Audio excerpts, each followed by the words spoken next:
السلام علیکم دوستو یہ 18 جون 2023 کی ایک عام سی اتوار کی شام تھی۔ دنیا بھر میں اور سوشل میڈیا پر فادرز ڈے منایا جا رہا تھا، جبکہ کینیڈا کے برٹش کولمبیا کے سرے قصبے میں گردوارہ نانک صاحب میں شام کی پرارتھنا کے لیے معمول کے مطابق عقیدت مند جمع تھے کہ اچانک پارکنگ کے حصے سے فائرنگ کی آواز آنا شروع ہو گئی۔ کینیڈا کی پولیس کے مطابق 2 نامعلوم نقاب پوش افراد نے ایک شخص کو نشانہ بنایا اور ان پر پے در پہ کئی گولیاں داغ دیں۔ پولیس نے مرنے والے شخص کی شناخت گردوارے کے صدر ہردیپ سنگھ نجر کے طور پر کی۔ دوستو، کینیڈا کی سکھ برادری میں ان کے قتل پر غم و غصہ پایا جاتا ہے۔ ان کے قتل کو کینیڈا میں بسنے والی سکھ برادری نے سیاسی قتل قرار دیا ہے۔ ٹورنٹو اور وینکوور سمیت متعدد شہروں میں اس کے خلاف مظاہرے ہوئے۔ جولائی کے اوائل میں لندن، میلبرن اور سین فرانسسکو میں بھی اس قتل کے خلاف انڈین حکومت کے خلاف مظاہرے ہوئے تھے، کیونکہ مظاہرین کا خیال تھا کہ ہردیپ کی موت کا ذمہ دار انڈیا ہے۔ 3 ماہ گزر جانے کے بعد بھی ان کے قاتلوں کا تو پتہ نہیں چل سکا، لیکن ان کے قتل میں انڈیا کے ملوث ہونے کے بارے میں مستقل الزامات لگائے جاتے رہے۔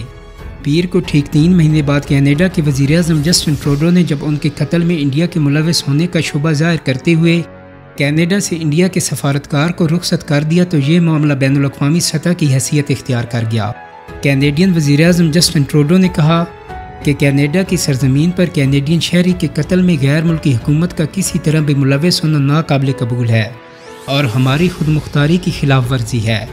یہ ان بنیادی اصولوں کے منافی ہے کہ جن کے ذریعے آزاد، کھلے اور جمہوری معاشرے اپنے آپ کو چلاتے ہیں، جبکہ اس سے قبل حال ہی میں دارالحکومت دہلی میں اختتام پذیر G20 کے سربراہی اجلاس میں انڈیا کی وزارت خارجہ نے ایک بیان میں کہا تھا کہ وزیر اعظم مودی نے کینیڈا میں انتہا پسند عناصر کی بھارت مخالف سرگرمیوں کو جاری رکھنے پر سخت تشویش کا اظہار کیا ہے۔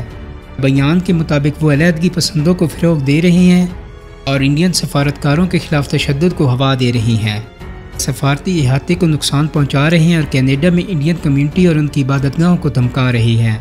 دوستو، 45 سالہ ہردیپ سنگھ نجر انڈیا کو کئی کیسوں میں مطلوب تھے، کیونکہ وہ انڈیا کی مغربی ریاست پنجاب میں ایک علیحدہ سکھ ریاست کے حامی تھے اور وہ دنیا بھر میں اس کی حمایت میں آن لائن ریفرینڈم میں پیش رہتے تھے۔ نجر نے ایک آزاد سکھ ریاست خالستان کے لیے تحریک چلائی تھی اور جولائی سن 2020 میں انڈیا نے انہیں دہشت گرد قرار دے کر ان کی گرفتاری پر 10 لاکھ روپے کی انعامی رقم بھی رکھ دی تھی، لیکن انڈیا کے ان الزامات کو نجر نے مسترد کر دیا تھا اور کہا تھا کہ وہ اپنی روزی روٹی کمانے کے لیے کینیڈا میں پلمبنگ کا کام کرتے ہیں، لیکن انہیں وہاں لوگ سکھ رہنما کے طور پر دیکھتے تھے۔ دوستو، ہردیپ سنگھ نجر کا تعلق انڈین ریاست پنجاب کے جالندھر ضلع کے گاؤں بھرت سنگھ پورہ سے تھا۔ انڈین حکومت کے مطابق نجر علیحدگی پسند تنظیم خالستان ٹائیگر فورس کے سربراہ تھے اور خالستان ٹائیگر فورس کے ارکان کو آپریشن نیٹ ورکنگ، تربیت اور مالی مدد فراہم کرنے میں سرگرم تھے۔ پنجاب حکومت کے مطابق نیشنل انویسٹیگیشن ایجنسی نے ان کے آبائی گاؤں بھرت سنگھ پورہ میں ان کی کل 11 کنال اور 13.5 مرلہ اراضی بھی ضبط کر لی تھی۔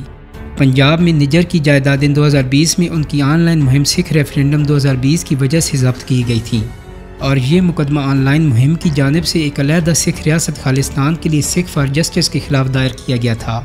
نجر سن 1997 میں کینیڈا چلے گئے تھے۔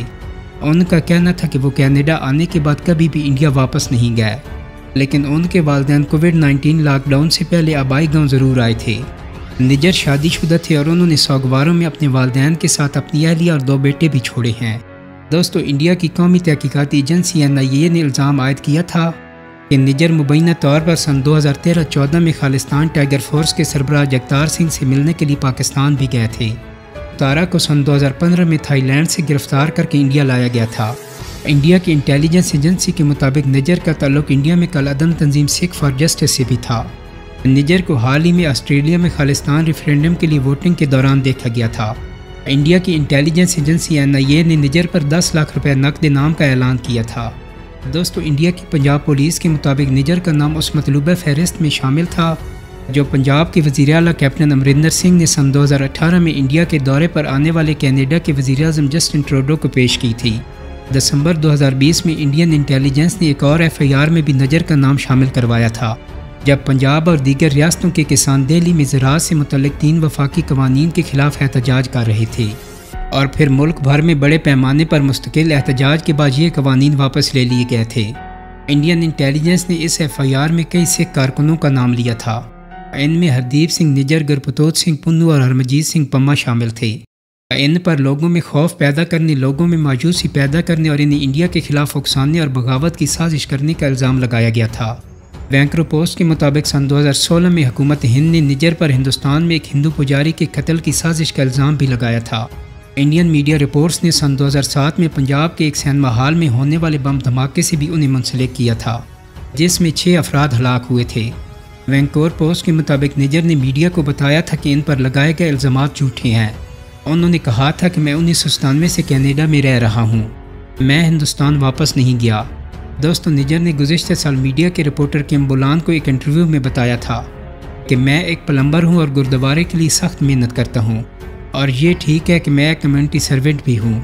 یہاں تک کہ کینیڈین اخبار کے مطابق انہوں نے وزیر اعظم جسٹن ٹروڈو کو خط لکھا تھا اور ان پر زور دیا تھا کہ میرے خلاف انڈین حکومت کے من گھڑت بے بنیاد فرضی اور سیاسی طور پر متاثر الزامات کو ختم کریں۔ ہردیپ سنگھ نجر کا قتل رواں سال 18 جون کو کینیڈا کی ریاست برٹش کولمبیا کے شہر میں ہوا تھا۔ ایک اور سکھ رہنما اوتار سنگھ کھنڈا برطانیہ میں خالستان تحریک کے حامی کارکن اور وارث پنجاب دے کے سربراہ امرت پال سنگھ کے قریبی ساتھی تھے۔ وہ رواں سال 15 جون کو برطانیہ کے شہر برمنگھم کے ایک ہسپتال میں انتقال کر گئے۔